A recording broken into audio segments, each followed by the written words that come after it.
for in a podcast. And we have a lot of podcasts. I don't know if you guys noticed that, but when I spoke with Rebecca, it was a very personal, life-changing experience for me. So if you haven't listened to that podcast, I strongly recommend that you go back. But we had a question that came up this week at Twiniversity, and it was a little bit more complicated than usual. And I knew that while I could probably answer it from a practical sense, I really wanted Rebecca's professional point of view to help us through this.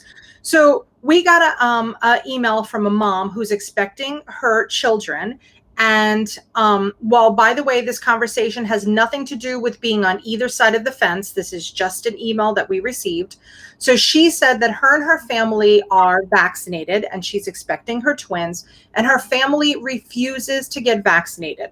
Her pediatrician has told her that he strongly recommends that people who are not vaccinated do not come around the babies. Now, while we could just specifically make this conversation about vaccines, what I read into this letter was, I have a family member who doesn't agree with what we need to do for our children. And now I'm sad that they're not seeing it our way. And that's why I reached out to Rebecca. So Rebecca, tell us a little bit about, if you have a conflict with your family, how should you approach the subject, be it vaccines, be it politics, be it about, a climate change, a smoking, drinking, breastfeeding. Every family seems to have an opinion, but if we don't agree, how should we handle those conversations? Yeah. And just as you mentioned, I think this is this kind of comes under an umbrella of something much larger, right? Which is how do we deal with family members that have very different opinions to us, and when those beliefs and values come into conflict with ours, right? And really in a very practical sense of then how we raise our children and what we are doing with our children. This is something that we see a lot in private practice and therapy, and it causes a lot of anxiety, a lot of stress, a lot of overwhelm, and just a lot of hurt on so many levels. So I would say there's a couple things that we can really explore and kind of pull apart from this. The first one is really recognizing what are our primal needs as human beings. As human beings, we have a couple of very basic needs, and that is, physical safety, emotional safety, connection, and empowerment, right? We need to feel empowered and autonomous in our decisions. We need to feel safe physically, emotionally, and we need to have the ability to connect with other nervous systems, right? Humans. And when there's conflict within a family unit, it kind of brushes up on a lot of those different areas. Connection specifically, in that we know that the way we attach to our caregivers and to our immediate family plays a huge part in how we develop as humans, and our how we feel physically safe in the world and emotionally safe. So when there's conflict with those directives, we're talking about, immediate caregivers or those that have been close to us in our formative years, it kind of impacts us on a lot of different levels. So I think it's very important to recognize and honor first that a lot of what could be felt in these moments is connection. That it's that fear of loss of connection, right? That if I can't agree with this person on this very fundamental basic thing that I believe, then that means that connection has to be lost. Now, that's your decision to make. But also it's just important to honor and recognize that there's a grieving process sometimes that comes with that, right? That when we have to separate ourselves from those closest to us because of those very fundamental beliefs, if that feels right and feels like the safest thing to do, it's okay to grieve that. It's okay to go through all of those stages and phases of grief that come with necessary disconnect. Doesn't make it easy, but what's easy and what is the right thing to do for our system is not often the same thing. Yeah. So that's the first thing that comes to mind for me. And then the second part is really looking into that empowerment space, that when we have a child, we are responsible, right, for that child. And to not feel empowered to make the best decisions for our child is also going to light us up in ways that are very hard to manage. And so it's important to recognize that too, that we have to remain feeling empowered to be able to make the best decisions for ourselves and for our children. And that doesn't mean that, sometimes empowerment and connection one has to give, right? So that the other one can become, in the forefront of that. Yeah. When do you know that it's time to give up the argument and start the grieving process? Yeah, good question. Again, I think it's a very case by case. I think when you're able to check in with yourself, your system, and your somatic awareness, and know that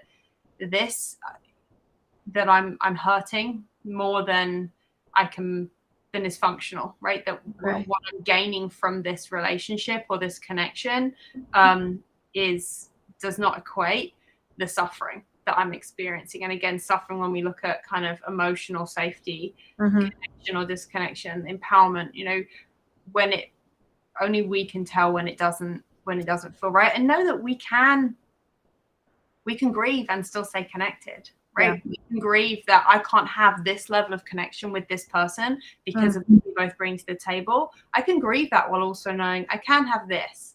I know that this is someone I can have a conversation with an hour a month, or this is someone that I can FaceTime with, while also at the same time grieving the loss of what it can't be anymore. And it's important that we recognize and really hold space for that duality, that both things can be true, right? That I can still have a relationship with someone, but it might not be the same relationship that it could be if our values, were the same. Yeah. It's really, I feel for this particular mom, and I in general, I know that a lot of us go through our own situations with this. Do you have any tips of how we can have a harder conversation? Like, there's one thing of having a difference of opinion, right? Like, oh, we don't agree. You want me to have a vaginal delivery. I have to have a C-section. Like, obviously, there's some things that we can't change. But if we do feel that maybe there is an element of hope that we could open the eyes of the person that we're having the disagreement with, is there a way that we should approach this conversation in a very functional way that might result in a more positive interaction? Yeah, good question. I think respect isn't really important. That rarely has a decision been changed in a healthy way when anger and shame are involved, right? So if we are making another person feel ashamed or embarrassed or scared to voice their opinion, it's probably not going to resolve anything. And if anything, our tendency is to retreat further into ourselves when that's the case. So regardless of whatever the topic is, I would say really trying to do your best to honor how that person came to that decision in the first place. Okay. Because maybe it's just the trauma lens I work through, but I truly believe that we do most everything for a reason. And that reason is because we're trying to keep ourselves safe, or that there's something about our choices that feel like the best possible option. And I think that's important to honor that in people, whatever that is, they're doing it for a reason, and they have those beliefs and feelings for a reason, and coming from a place of compassion and trying to understand that first might be a good foundation to then have open dialogue and conversation, avoiding shame, avoiding anger, but also recognizing, like you said, when is it time to say enough, right? When is it time to say neither of us, both of us are in a place where we fully are invested and we believe what we believe, and that's not going to change. And then we kind of switch the conversation to then boundaries, right? How do we establish healthy boundaries for ourselves and for that other person too, that we can respect that everybody has the right to and empower their own decision, right? Everyone has freedom of choice for a reason, and freedom of beliefs for a reason, and body autonomy for a reason. And whether or not, you know, that absolutely violates what we feel, we have to hold space to respect that everyone has those basic human rights to body autonomy, and to making decisions for themselves. And that's where those boundaries have to just come into place, that we can respect that, but also that it doesn't violate our own choices to do those same things. Now, how do we come to terms with, so we have the grieving process. How do we feel better? How do we get through the grieving process, right? Because there's going to be definitely situations where we could send links to people, we could talk to people until they're blue in the face, no matter what the topic is. If we can't bring them around and we start the grieving process, you know, one, like you said before, it's how we feel and how we handle it. And I always tell my kids, people could only drive you crazy if you give them the keys, which I believe is the title of a book. And I want to mention the 2 books that you brought up to me, which I think we're going to put in some links to some recommended reading too that Rebecca has given us. But how do we start to feel good about the choices and realize that we may have to live a life that we didn't expect? So you have kind of the sadness of the grief. How do we turn from the sadness into the next level of grief, which is more acceptance? Yeah. And depending on which theoretical approaches you look at, there's lots of different stages of grief. But the ones that we kind of more formally tend to identify would be anger, denial, bargaining, depression, and acceptance. And those are not linear, right? They can go back and forth through those in a day, depending on what the situation is. And really what helps us, what kind of puts the fuel, if you like, in the train that takes us on that kind of meandering journey is processing, is the ability to make sense of something that doesn't make sense. That is what grieving is in the grief process, if you like.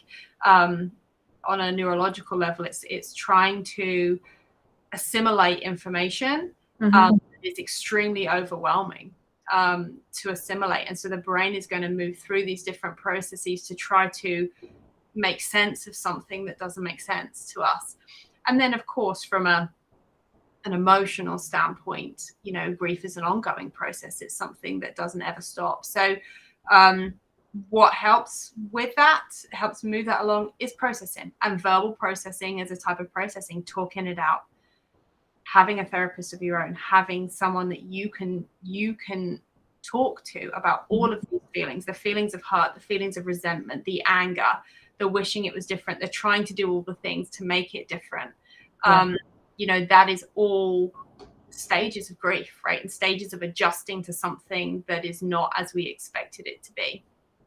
Now, so processing. With the stages, what if we go through the whole process and then somehow there is a light at the end of the tunnel and our family comes around and sees our side of things?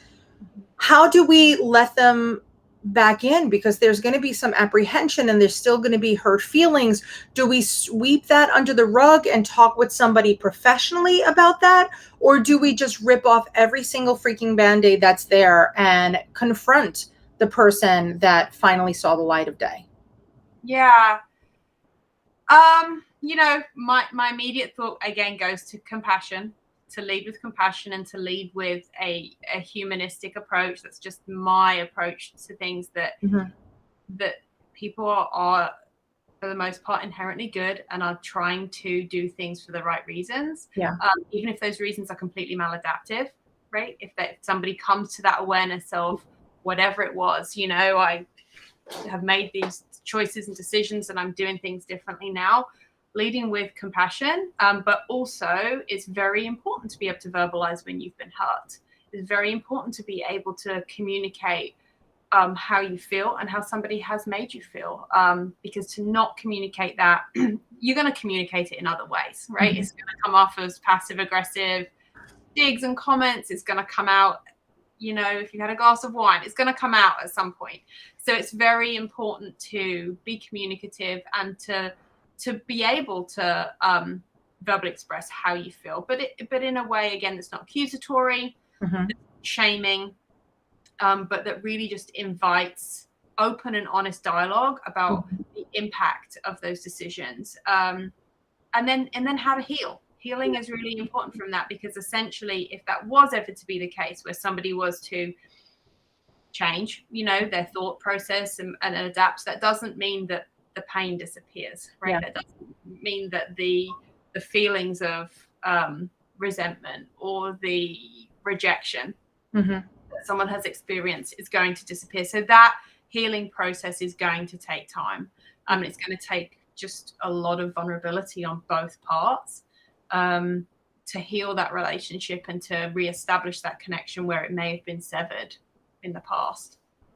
So what do we tell this mom? This is a lot to take in, and remember, she's still expecting and she's dealing with all the stress of her own pregnancy. What is the first step that she should take? Is it to find professional help? Is it just to speak to her OB and say that we're having conflict? Where does she start, Rebecca? My answer would be both, of course. Dialogue with your OB, because from a medical standpoint, that's kind of an ever-evolving situation. There's more research all the time. There's a lot we do know, and there's a lot we don't know. Yes, I'm always going to be the first person to advocate for a therapist. I think even if you were not expecting twins right now, it is a lot to manage the division in our society. Every single session that I have right now, there is an element of COVID in the conversation, whether it be in schools, in work, in family situations. So I absolutely advocate for that, because even if we took the pregnancy out of it, this is a massive amount of stress to be under.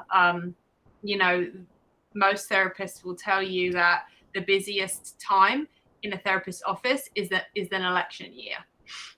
For the same reason. It's it's just heightened division between people, and heightened conflict, heightened anxiety, heightened frustration. So yes, I think having someone in a safe space to talk this out is really important. Having ongoing medical support, whatever feels like the right level of medical support, is also important.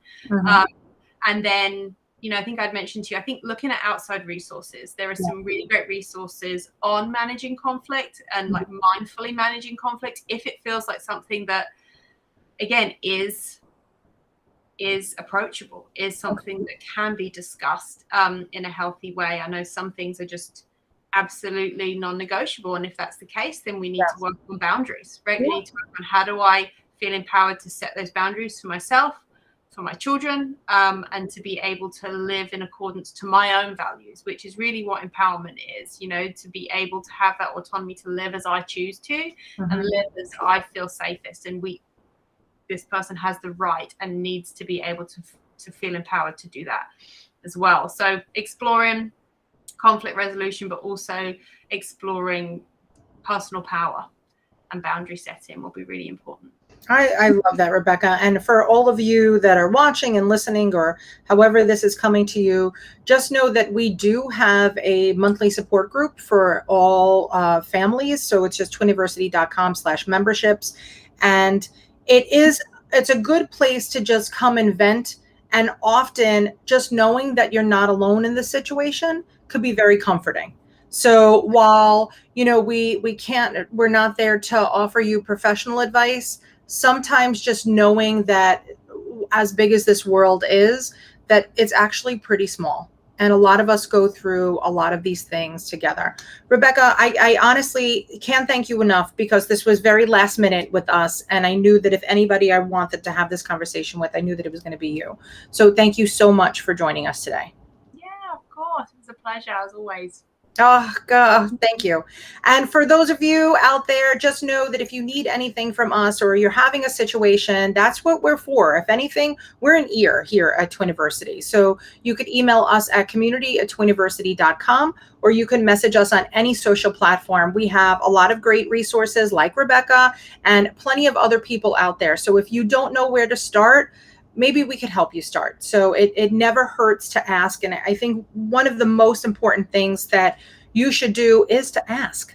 So, and that's a hard first step too. So I'm very happy that this mom reached out and started this conversation. And if you need to start a conversation, just know that we are here for you as well. So thank you so much for joining us today. And thanks again, Rebecca. And did you mention the resources? Yep, we put them in the link, and so they're already up there. Julie was really, really good with it. So yes, we have 2 great books for you, and yeah, go ahead and read them. I know I'm going to read them, and probably I'll come on live and give you some cliff notes. So until next time.